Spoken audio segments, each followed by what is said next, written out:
everyone, I'm Anne, and welcome to the second edition of the Woolly Wonka Fibers podcast. Today is Monday, January 4th, 2016. I hope that you all had a wonderful holiday season and enjoyed spending some time with your family and friends, and hopefully got some fiber time in as well. My husband and I had a very relaxing holiday season this year. It was really, really nice. Last year, we flew to the East Coast for Christmas, as it was also my parents' wedding anniversary. And to celebrate their 50th with them, we went back to take them out to dinner and had a really fun time. But we had a early morning flight out of Albuquerque on Christmas Day, which meant we had to go down to stay near the airport. It's about 2 hours from us. Christmas Eve. And so then between that, the holiday travel volumes and being delayed going through Atlanta, last Christmas was a very, very long day. This Christmas was very quiet. It was really nice. We hung out at the house. We puttered. We got up, for us, some mornings a little bit late, but we actually wound up getting up before our normal alarm time on work days. And cooked some nice meals, celebrated the new year, talked to family on the phone. It was just really nice and relaxing. So hopefully you all had a very wonderful holiday season as well and got everything that was on your wish list, or at least most of it. So today's podcast, I've got a whole bunch of things to share with you to sort of kick off the new year. The first of those is two new self-striping sock yarn colors that are available in the shop already. They just went live and they are for Valentine's Day. So the first of them is this cute pair. This one is Sweetheart Bouquet, and you can see it's got kind of a rose red, narrower stripes that are kind of a brighter leafy green, a band that is gold, kind of an old gold, peach, pink, and a little bit of white. That's a hand paint. It's a variegated, so it doesn't stripe itself. You can see it's just slightly patterned. And then kind of a traditional basic pink. So that's the pattern for these. So this is Sweetheart Bouquet. Again, I knit my samples using US size 1s and 64 stitches in the round. I worked these with a little picot cuff. I thought those were kind of pretty for the more feminine, florally Valentine's Day colorways. I did another afterthought heel and just a very basic round toe at the end. These were knit on the Caradwin sock base just to do something a little bit different and show you how that looks. So these again are available. You get to pick what yarn base you'd like. There's 4 available. And then so we have this colorway that's launched. And the second colorway, which I haven't quite finished the sample yet, but you can see the stripe pattern, is called Cupid's Arrows. This one I also did the little picot cuff.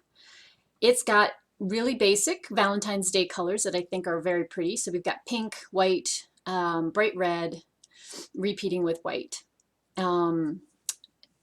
This particular sock will have an afterthought heel when I get there.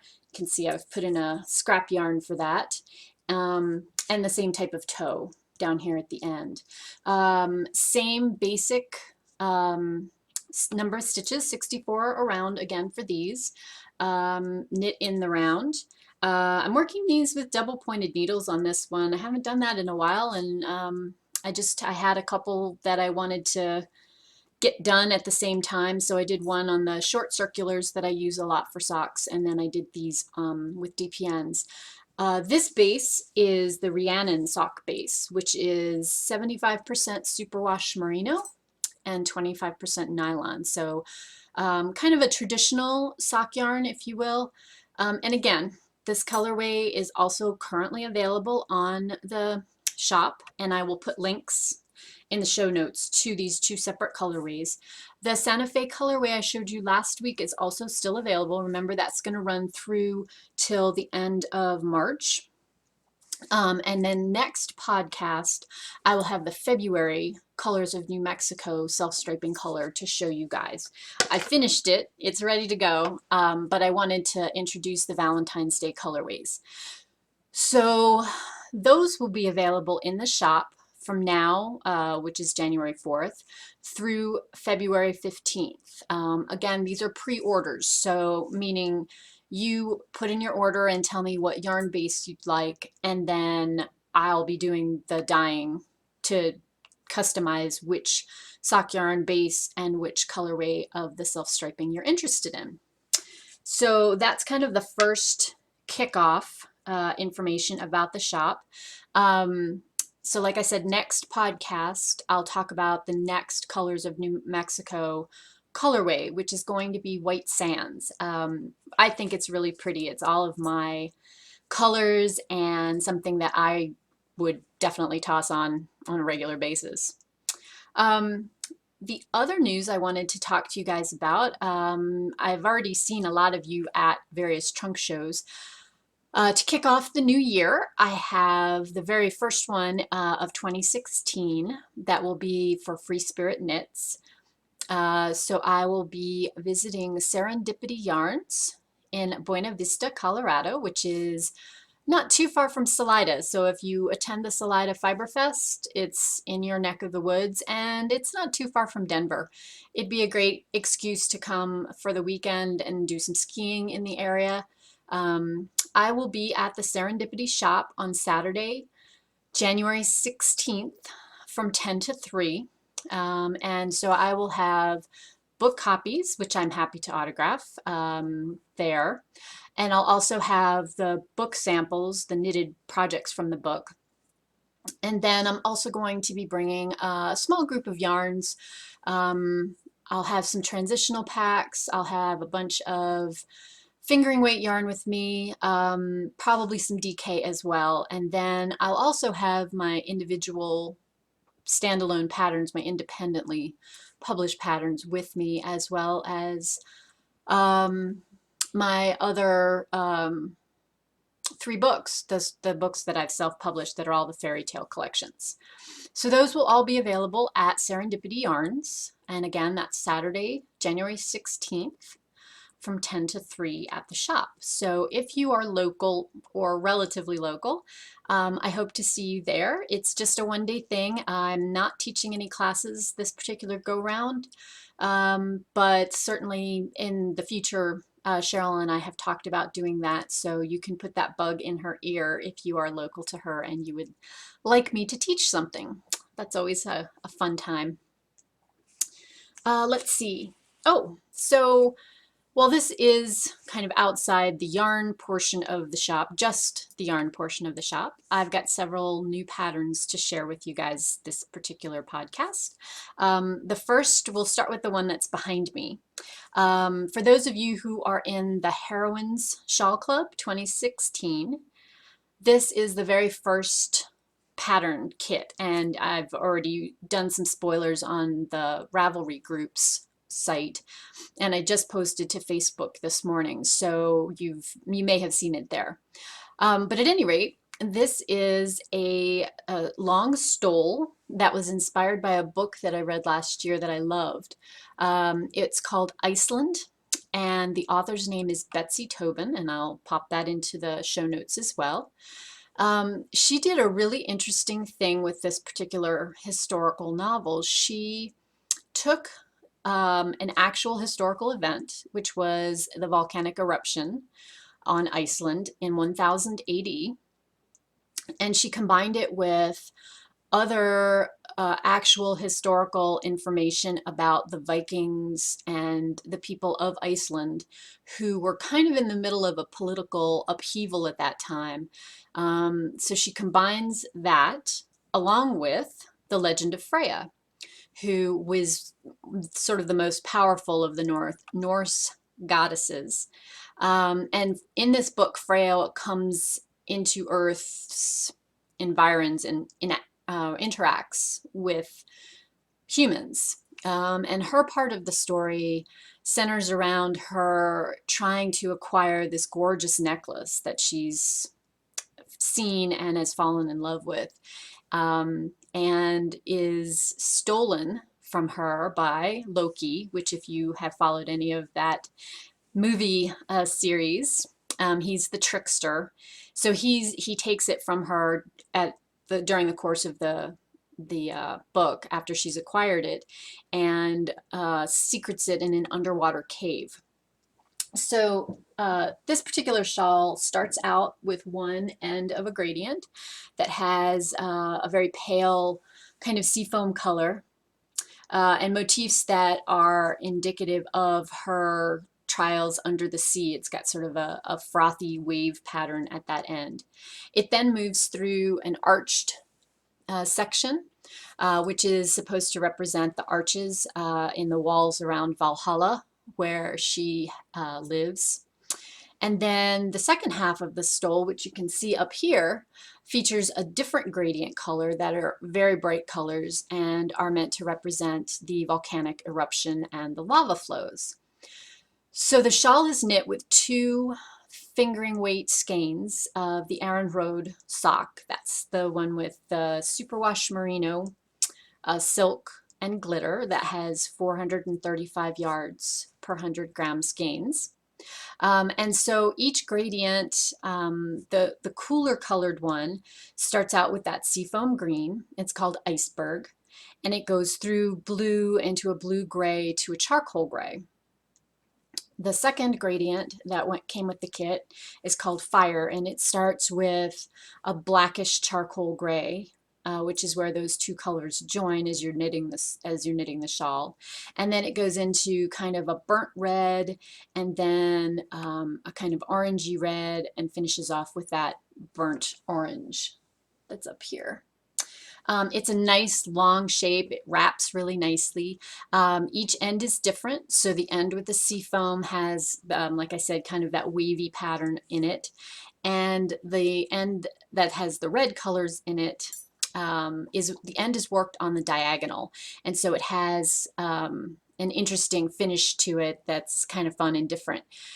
So it's got a bunch of different but not difficult lace patterns throughout, and it's knit end to end, so you don't have any Kitchener grafting to do at the center. When you're done, you just start with the one gradient and you work through till you get through the charts for that one, and then you join the second gradient on and you keep working. It would work fine for a solid color yarn as well. It would still be a very interesting knit. And I could also see it done if you wanted to do a gradient where the ends actually matched. I thought it would be fun for my club members to have something that had kind of a yin and yang feel to it, that if you looked at it in one direction, it was the warmer colors, and if you looked at it in another direction, it was the cooler colors. To me, that was just a fun way to make use of gradients for folks who maybe hadn't tried them before. Give you an excuse to add a little color to your wardrobe for January. So I will also put information in the show notes about the pattern. It is live on Ravelry. While the Shawl Club itself is closed, and so the particular colorway is exclusive to club members for the next 3 months, you can still buy the ebook or the single pattern if you'd like to knit the shawl yourself, maybe have something in stash that would work for it. Again, it's not difficult lace, but you do need to know how to read lace charts and have some basic lace knit skills, that you understand how to make yarn over increases and how to do the basic decreases, knit 2 together, slip, slip, knit, that kind of thing.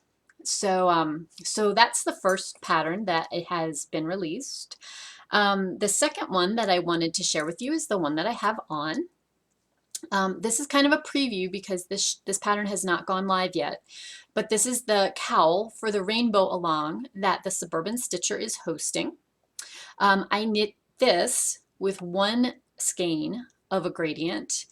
It's the exact same base that I used for that shawl, which is the Aran Road sock, which is the superwash merino silk and glitter base. And so if you were interested in the yarn, it's still available to order as a pre-order through the shop. That will be available through, I believe it's the 21st of January. It gives folks about a month so that from when the listing opened. And I should be able to get that to you to start knitting with for the 1st of February if you're participating in Diane's Rainbow Along. So this cowl uses most, although not all, of the skeins, so you won't run out. It's designed to be working with that. Begins with the kind of rain portion. It's a very simple eyelet. I think you can see that, and you can even see the little sparkles. It's a simple eyelet pattern that winds up going through the gray into a slightly darker gray and then the sky blue.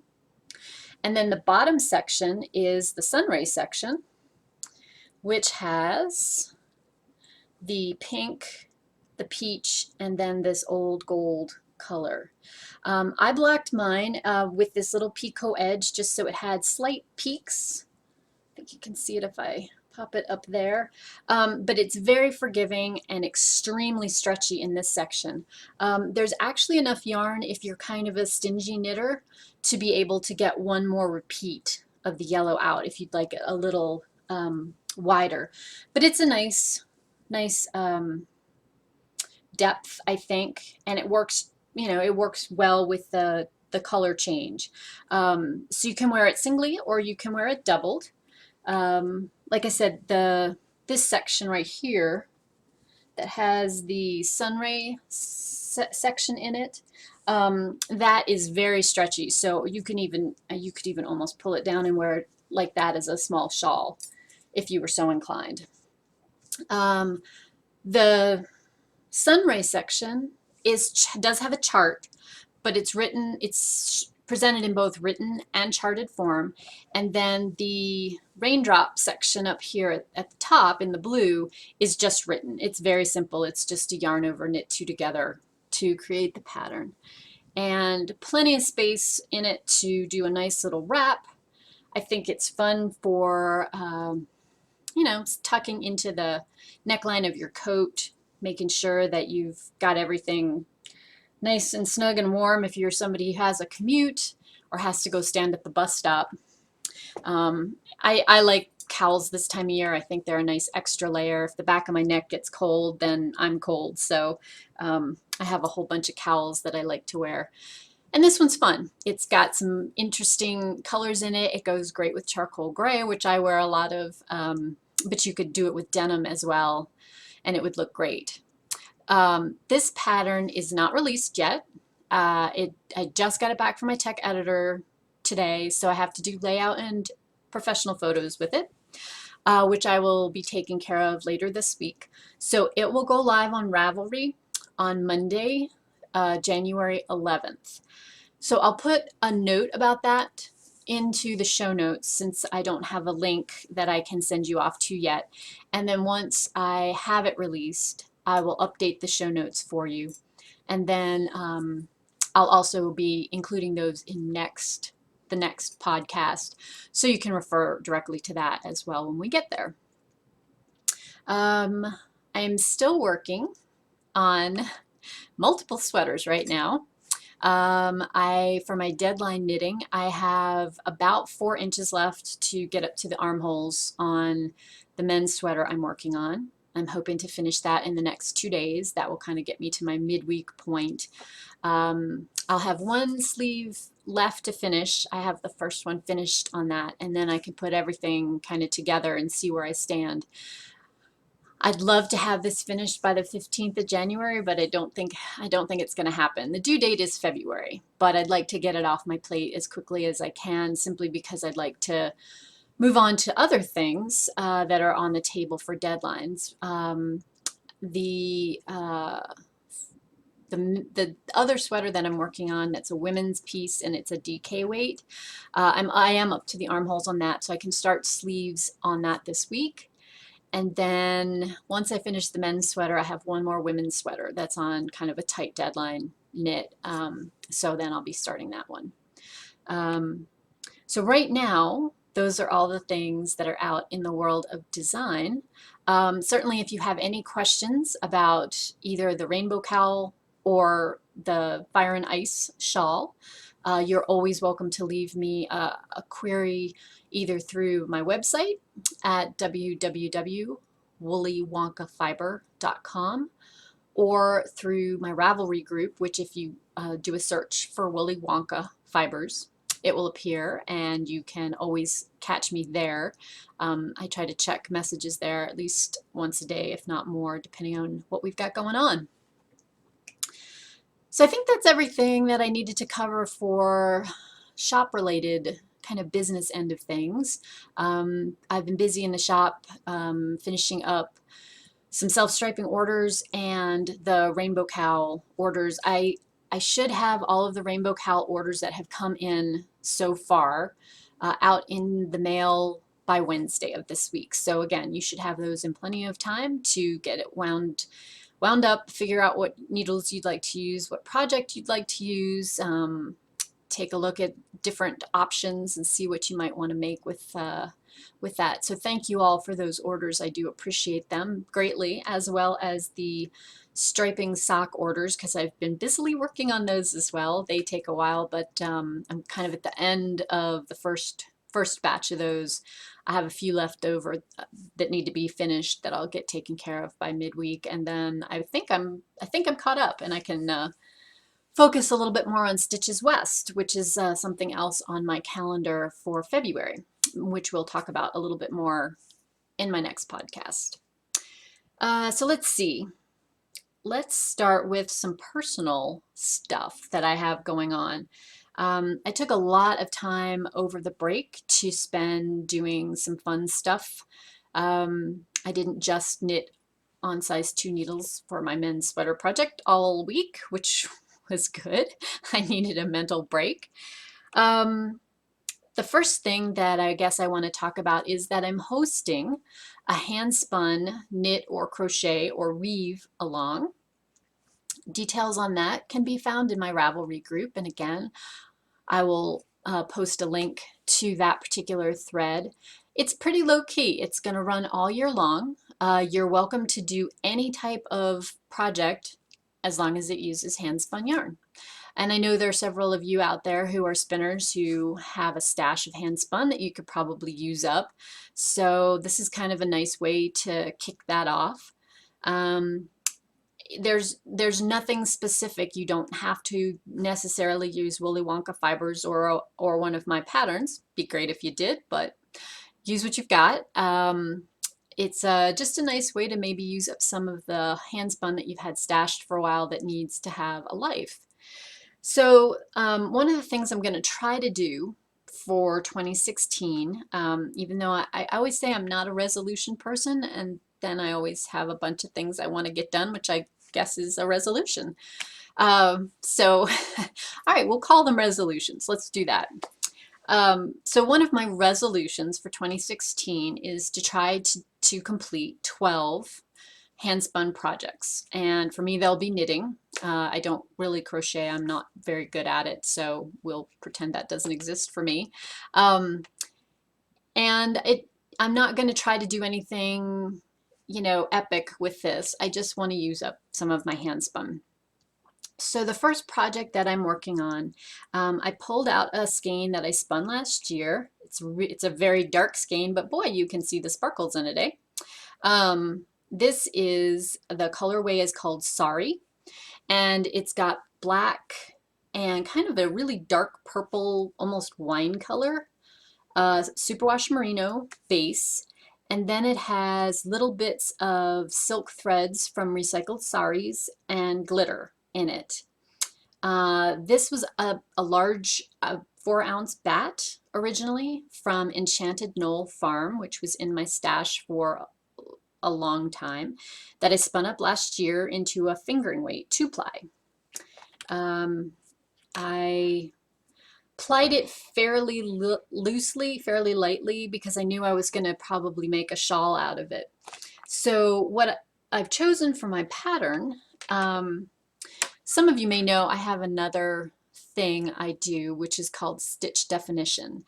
And my partner is Elizabeth Green Musselman, who is Dark Matter Knits, and some of you may remember her podcast. She does all of the graphic art and design end of things, and I work on photography, and we provide these services for other knitwear designers, people in the craft industry. So we do things like we'll take photographs for advertisements, and then Elizabeth will do the layout for a new business card, or we'll do ebook collections. We've helped several designers revamp their branding. And one of the designers that I was privileged to work with this past year was Jen Lucas, and she had a collection of patterns that she has released for the past holiday gift season called Nifty Gifty. So they're all smaller pieces, they're accessories. And when we photographed them, I just fell in love with several of them. And one that I teased her a little bit about and said, I hope she wasn't planning on having me send the sample back because I liked it that much I was going to keep it, was the Hogmanay shawl.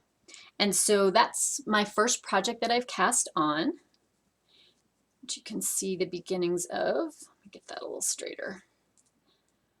There, this is actually the bottom of the shawl, if you will, and it's growing this way, which I can't quite get into. There we go, that's a little bit better. So you can see the lace pattern that's growing on it. It's a slightly asymmetrical, kind of biased shape, which I like. It's written for 1 skein of fingering, so perfect for the hand spun I have. And I thought because this handspun was fairly dark that I didn't want anything that was super complex or super intricate. I just wanted to have something that had a little bit of graphic design to it, in the sense that it has a very strong diagonal and then some other lace to it. So I've started on this. I cast this on New Year's Eve while we were watching the bowl games, which were very odd. My husband went to MSU, and so we watched that game and gave up on it. It was that sad. I think enough said of that. Anyway, cast this on. It's currently, this size is through chart A and 7 repeats of chart B. It's a fun project. I think that it would not be great as a first project. Because of how it's shaped, the stitch repeats shift, and so you would have to be very careful about where your markers were. And if you weren't experienced in reading your lace and how it's supposed to look, I think you would get confused. But beyond that, it's a great kind of next step project. It doesn't have a ton of crazy shaping. It doesn't have 7,000 different charts. And once you get that strong diagonal line set up, it's very easy to follow. So I'm really excited about how this is turning out. The superwash merino component in it is so soft. It's going to drape out great. I did go up a needle size, which I don't normally have to do with commercial yarns, but I almost always do with hand spun. So I went up to a size 5 on this, knowing that the hand spun was a little bit plumper, even though it's technically a fingering weight compared to the original yarn that was used, since I didn't ply it as tightly as the commercial yarns are normally plied. I'm also using this as my project for the shawl along that Heidi over at Undead Yarn is hosting. You may have followed that on her podcast. So when I saw that she was doing that, I thought, oh, well, that would be a great way to kick off my handspun knit along as well. Do two for one, if you will. So I'll link to both the handspun knit along that I'm hosting, as well as the shawl knit along that Heidi is hosting through her group, which is Undead Yarn on Ravelry. So anyway, that's going to be my first handspun project for 2016, which I'm very excited about. I think it's going to be beautiful when it's blocked. So I'm not knitting like a fiend on it. I'm just picking it up when I think I can get through a repeat, which isn't it's not very long. It's only 16 rows. So as I get through those, I'll just kind of add on and chip away at it. It's supposed to be a fun knit for me. I don't feel like I need to be commando knitting it. I have plenty of other projects on that list. The next thing that I wanted to share with you guys is my first finished spin of 2016. I joined a group on Ravelry called, I hope I get this right, the Spinning Knitters. And basically their focus is showing a project from start to finish, where you show the handspun or show the roving, show the handspun, and then show something that you would make from it. And so it's been a really inspiring group. It's a fairly large group, but the moderators are great, and it's always fun to see what things people make. So the very first spin that I did is for a spin / knit along that they are hosting. That's for a gradient. You can tell I'm all about gradients right now. So this is the handspun version of the iceberg colorway.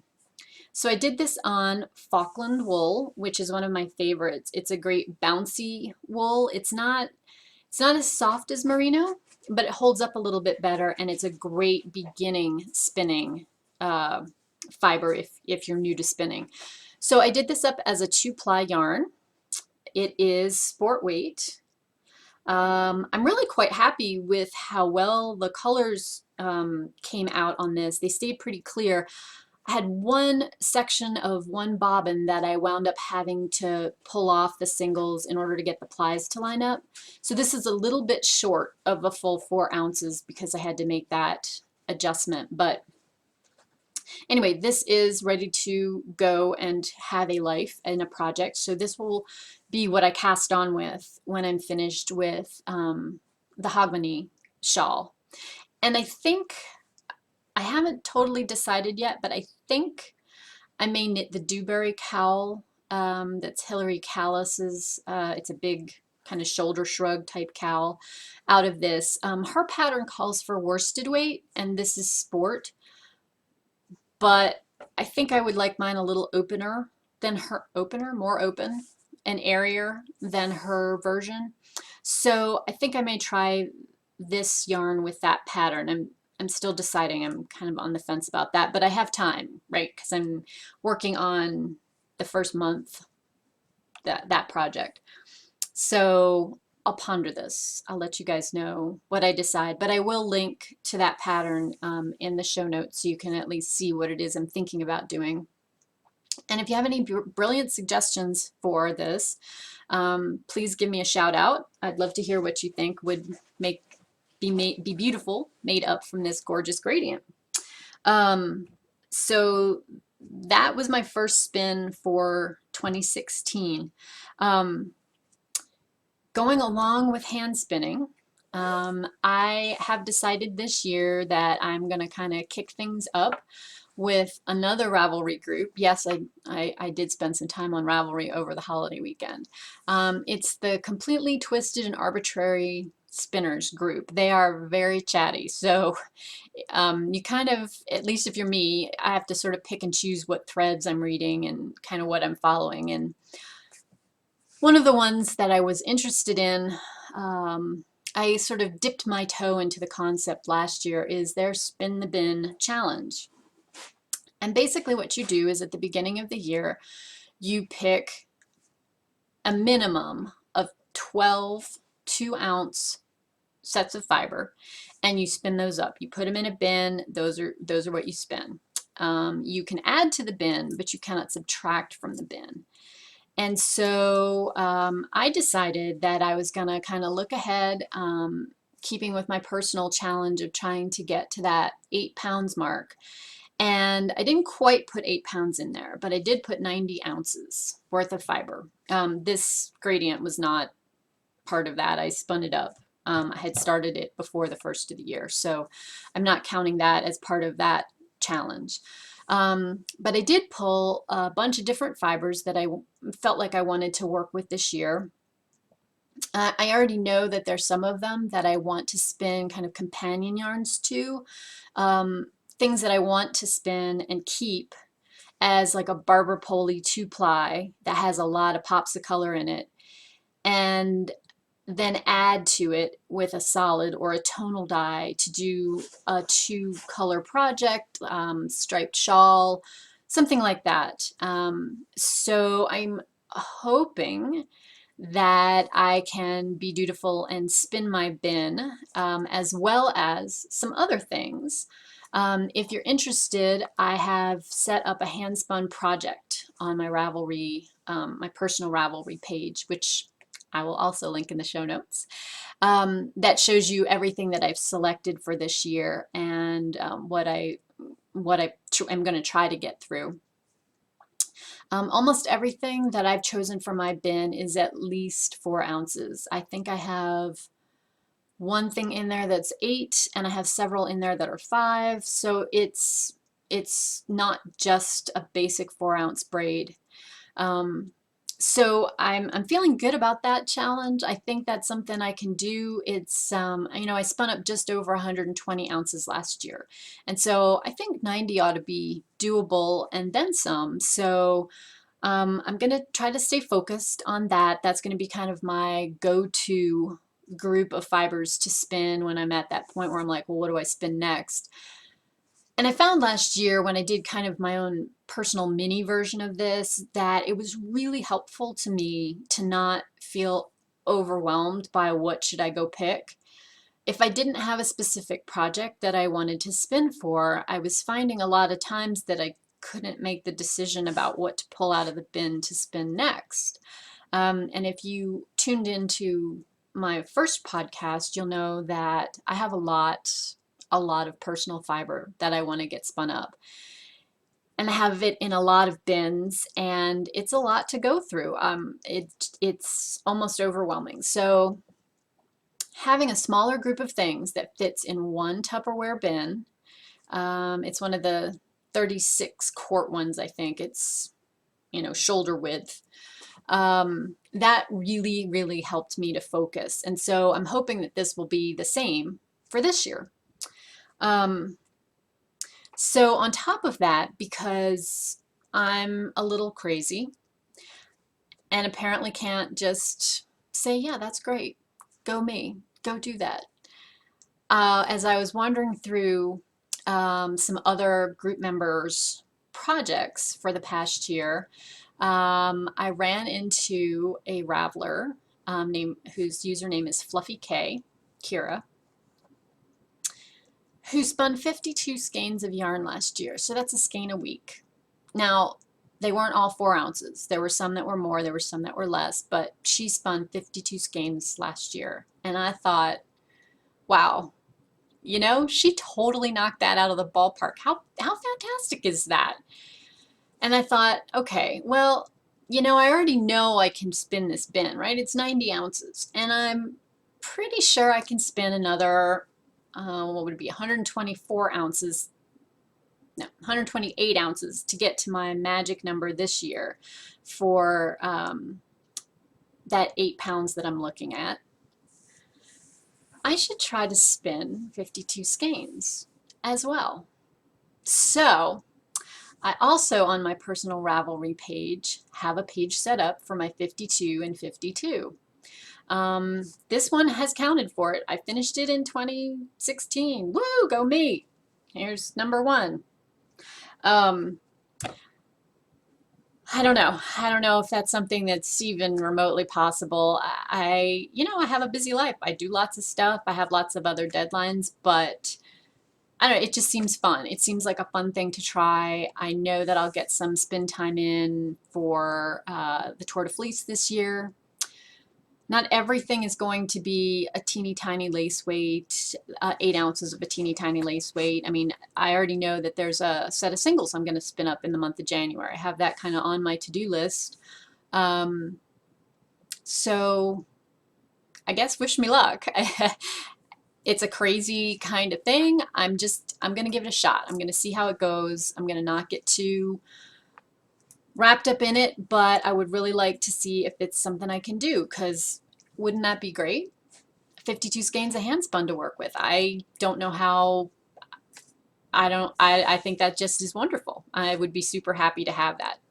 And I would be super happy to have 52 things out of the fiber stash and into the yarn stash. So I have a few things that I'm going to add in as the year goes on. I'm going to try to plan to spin every month, spin the my personal Willy Wonka Fiber Club skein. So I know I'll have that as an add-on. And like I said, I have several things that are in my Spin the Bin project that I want to do a coordinating tonal die to go with. So I think that I'll have plenty to keep me occupied. It's not that I don't. And it'll just be interesting to kind of see my progress. So every 2 weeks, if you guys are checking in with me here on the podcast, I will hopefully show you what it is I've gotten accomplished. And, you know, think positive thoughts, send lots of good vibes my way for good spinning. I have started skein 2, I will say that. It's a blue Face Luster silk blend. I bought it specifically because they were not, the colors in it were not me. They were not something I would normally buy. It's got kind of a rusty burnt orange in it, and that's not, I can appreciate the color, but it's not a color I normally wear. And it's, so I've got the singles finished. I'm working on the plying. I'm hoping to have that done today, actually.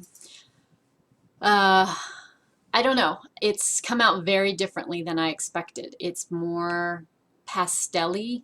Yeah, the dye didn't penetrate evenly through a lot of it, so some of it is much lighter than I thought it was going to be. So instead of having sections that are kind of a dark burgundy, they're kind of a pale mauve. And I'm not against that part. I just found that it was different than what I expected. The joy of handspun. So anyway, hopefully I will have that skein to show you next time, as well as a few others.